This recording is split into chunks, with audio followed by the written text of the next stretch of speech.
Assalamualaikum warahmatullahi wabarakatuh. Yang saya hormati Prof. Yeni selaku Koordinator Mata Kuliah Pengembangan Teori Keperawatan. Izinkan saya, Sulhaini Sartika, untuk mempresentasikan tugas saya yang berjudul Analisis Konsep Ketahanan Psikososial Remaja.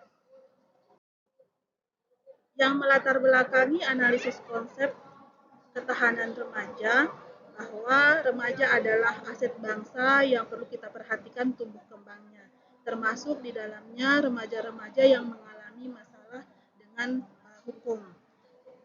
Remaja mengalami banyak perubahan dalam aspek biologis, psikologis, dan sosial sebagai upaya dalam mencapai kematangan individu menuju masa dewasa, di mana dalam proses perkembangan ini sangat dinamis dan kunci utama dari tugas perkembangan remaja adalah mencapai identitas diri.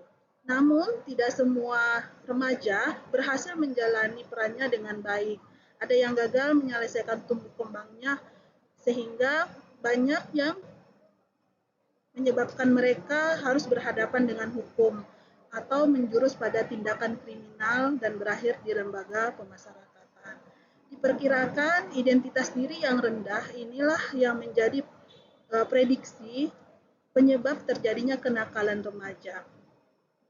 Masalah kenakalan remaja ini bukan hanya menjadi permasalahan di Indonesia, tetapi ini menjadi permasalahan dunia, di mana kita mendapatkan data dari database World Prison Brief dan portal data Bank Dunia pada tahun 2019 bahwa anak yang ditahan sepanjang tahun 2018 ini berkisar antara 160.000 sampai 250.000 anak dan 410.000 anak ditahan di pusat penahanan prasidang.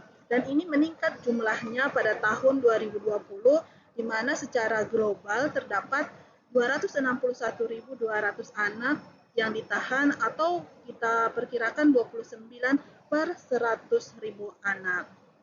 Tingkat penahanan anak tertinggi itu di Amerika Latin.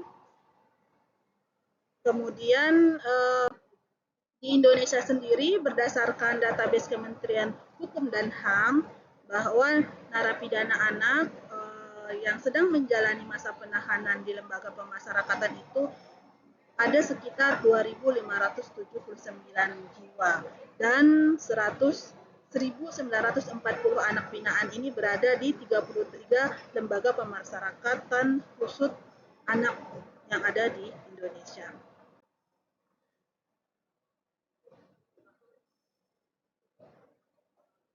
Narapidana ini lebih berisiko mengalami masalah kesehatan jiwa dibandingkan dengan populasi pada umumnya, di mana kalau kita melihat data statistik di Amerika Serikat menunjukkan lebih dari 50% remaja yang di penjara ini menyebabkan gangguan kesehatan mental. Serangkaian peristiwa yang mereka alami dari mulai penangkapan sampai menjalani hukuman ini memberikan trauma bagi remaja dan juga stigma bagi mereka. Stigma ini selain menyebabkan mereka terisolasi dari masyarakat, mereka juga mengalami stigma sampai mereka dikembalikan lagi nanti ke masyarakat, sehingga menyebabkan kesulitan bagi remaja untuk bersekolah kembali dan untuk mendapatkan pekerjaan.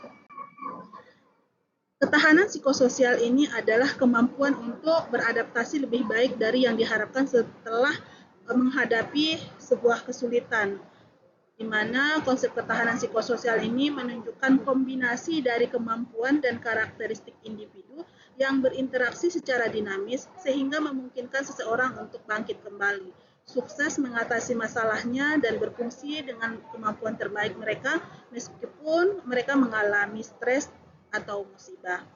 Ketahanan psikososial ini diperlukan ketika remaja menjalani masa tahanan sampai mereka kembali ke masyarakat, karena ketahanan psikososial ini dapat memberikan kontribusi terhadap pemulihan dan peningkatan kesehatan remaja. Berdasarkan latar belakang tersebut, maka dibuatlah konsep ketahanan psikososial remaja. Dalam menerapkan konsep analisis konsep ketahanan psikososial remaja ini Ada prosedur yang harus kita lalui. Ada 8 prosedur yang kita mulai dengan memilih konsep, kemudian menentukan tujuan analisis, selanjutnya mengidentifikasi penggunaan konsep, kemudian menentukan atribut, menentukan model kasus, selanjutnya menentukan model kasus tambahan, menentukan anteseden dan konsekuensi, dan mendefinisikan empirical reference. Yang pertama adalah memilih konsep. Seperti yang disampaikan tadi, konsep yang kita pilih adalah ketahanan psikososial remaja. Konsep ketahanan psikososial remaja ini belum menjadi satu konsep yang utuh dan belum sepenuhnya didefinisikan dengan jelas, sehingga perlu kita perjelas dengan membuat analisis konsep. Konsep ini kalau kita lihat di berbagai literatur, dia masih terpisah-pisah, tapi maknanya hampir sama. Konsep yang kita temukan di berbagai literatur itu seperti ketahanan atau resilience, kemudian resiliensi remaja, ketahanan psikososial, dan juga ketahanan psikologis. Yang kedua, menentukan tujuan analisis.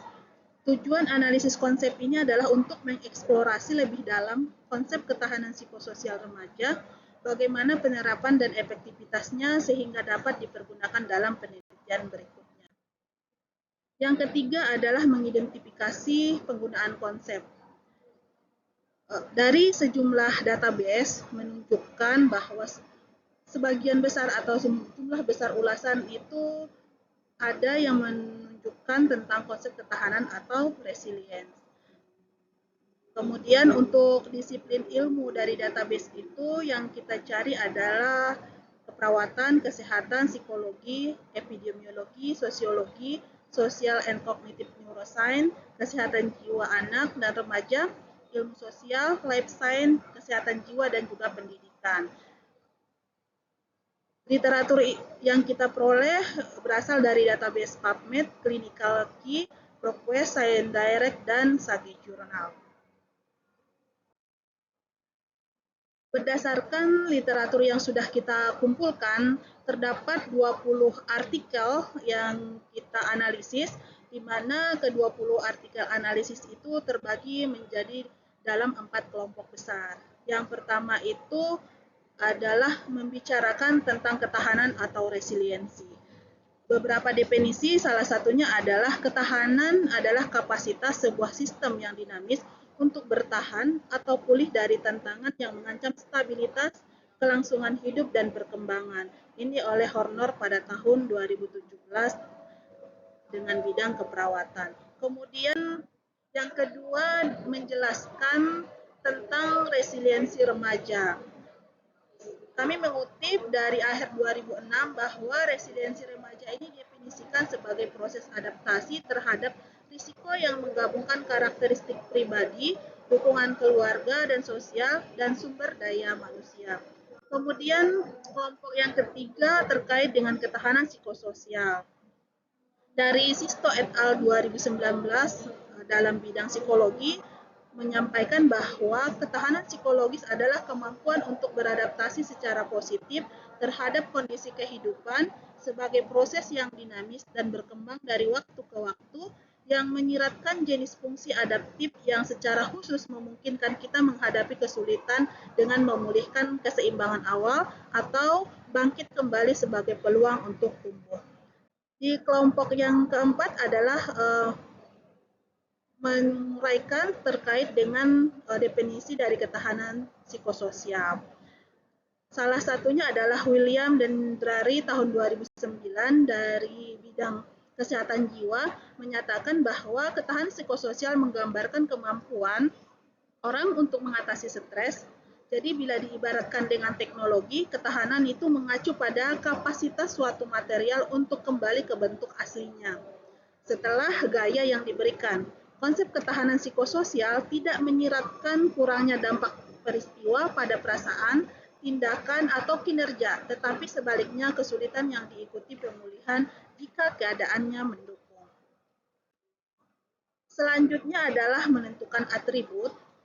Atribut ini adalah karakteristik dari suatu konsep yang paling sering dikaitkan dengan konsep tersebut sehingga memungkinkan analisis wawasan yang luas ke dalam sebuah konsep.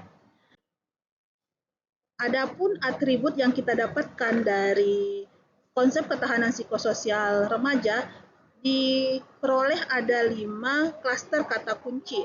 Klaster kata kunci yang pertama berhubungan dengan kapasitas, kemampuan untuk pulih, kemampuan untuk berhasil, kemampuan individu, kemampuan orang untuk mengatasi stres. Sehingga kita menyimpulkan bahwa atribut dari ketahanan psikososial remaja ini adalah kemampuan atau rebounding. Kemudian yang kedua adalah dengan klaster kata kunci bertahan atau pulih, pemulihan, memulihkan keseimbangan awal atau bangkit kembali sebagai peluang untuk tumbuh, pulih, dan pemulihan adaptif. Ini kita simpulkan menjadi atribut pemulihan atau survival. Yang ketiga, klaster yang ketiga adalah sikap dan perilaku adaptif, adaptasi, proses adaptasi, beradaptasi, perilaku penyesuaian yang positif, beradaptasi lebih baik, dan adaptasi positif. Klaster kata kunci ini kita simpulkan menjadi atribut adaptasi. Selanjutnya, klaster kata kunci dari hasil interaksi beberapa faktor, keluarga, sekolah, dan lingkungan, tempat tinggal, kemudian sampai dengan faktor protektif seperti keterampilan komunikasi, pemecahan masalah, dukungan orang tua, dan kemampuan akademik, kita simpulkan menjadi klaster dukungan sosial. Yang terakhir adalah klaster kemampuan diri atau self-efikasi dengan kata kuncinya tetap sehat secara psikologis, bahkan berkembang, kuat secara psikologis, aspek kognitif dan perilaku untuk mendukung selama masa kanak-kanak dan remaja, perkembangan positif, keterampilan perilaku atau sikap tertentu sampai dengan kualitas mental. Dari beberapa atribut yang sudah kita simpulkan di atas, maka definisi operasional yang kita bisa buat dari ketahanan psikososial remaja ini adalah kemampuan remaja untuk pulih kembali setelah menghadapi stres atau peristiwa traumatis dengan cara beradaptasi, menggunakan kemampuan diri atau self-efikasi, dan dukungan sosial baik dari keluarga, sekolah, dan masyarakat, sehingga dapat dipergunakan dalam penelitian.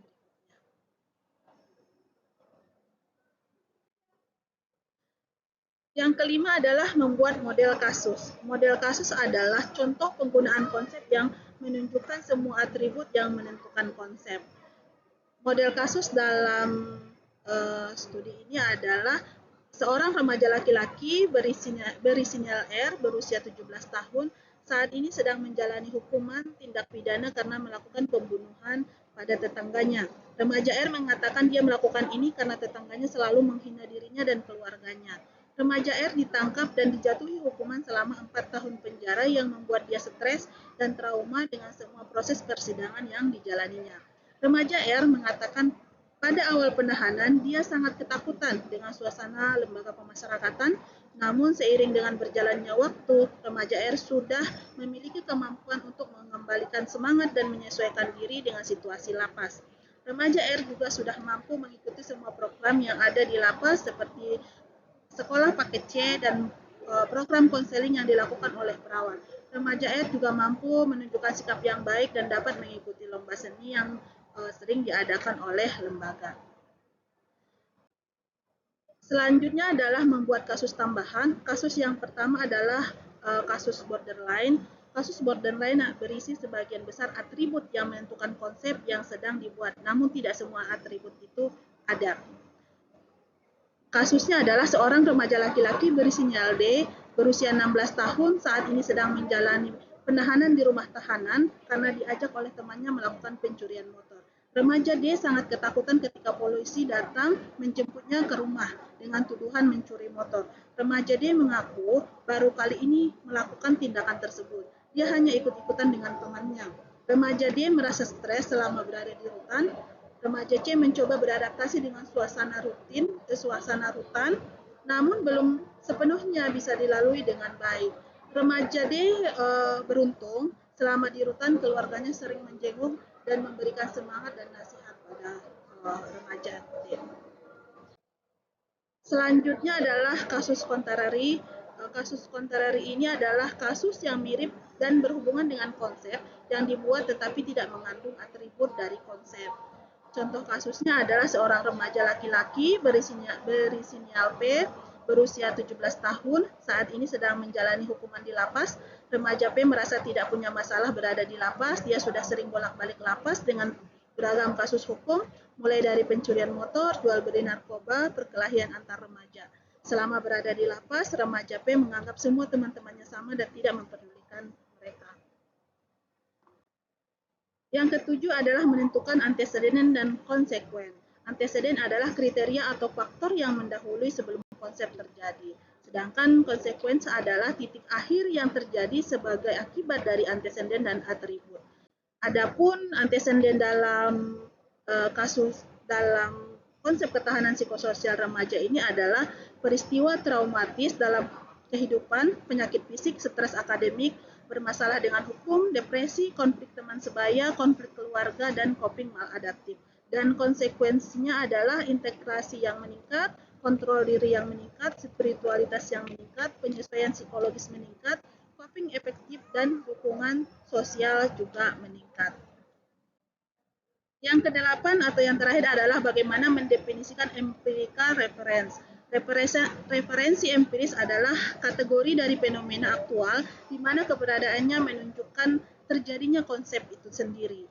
Fokus penggunaan instrumen empiris adalah untuk mengenali atau mengukur terjadinya ciri-ciri atau atribut-atribut yang mendefinisikan dari konsep ketahanan psikososial remaja. Instrumen penilaian yang digunakan untuk menganalisis konsep ketahanan remaja ini adalah the short version of depression anxiety stress scale, kemudian Cornell-Davidson resilience scale yang digunakan pada populasi klinis dan non-klinis untuk mengukur ketahanan dan kapasitas untuk berubah dan mengatasi kesulitan, kemudian resilience scale for adult measure 5 factor yang digunakan untuk mengukur kompetensi pribadi, kompetensi sosial, koherensi keluarga, dukungan sosial, dan juga struktur pribadi.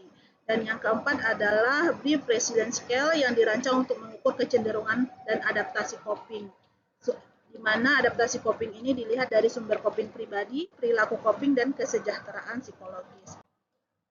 Selanjutnya adalah implikasi keperawatan.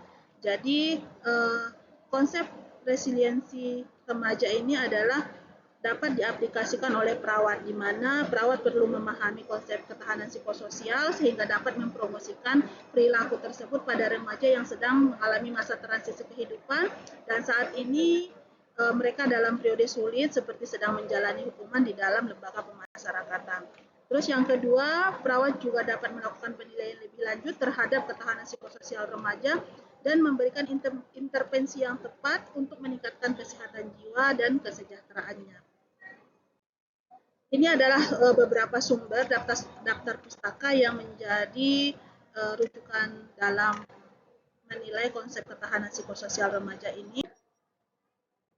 Terima kasih, mohon masukan dan sarannya. Wabillahi taufiq wal hidayah. Assalamualaikum warahmatullahi wabarakatuh.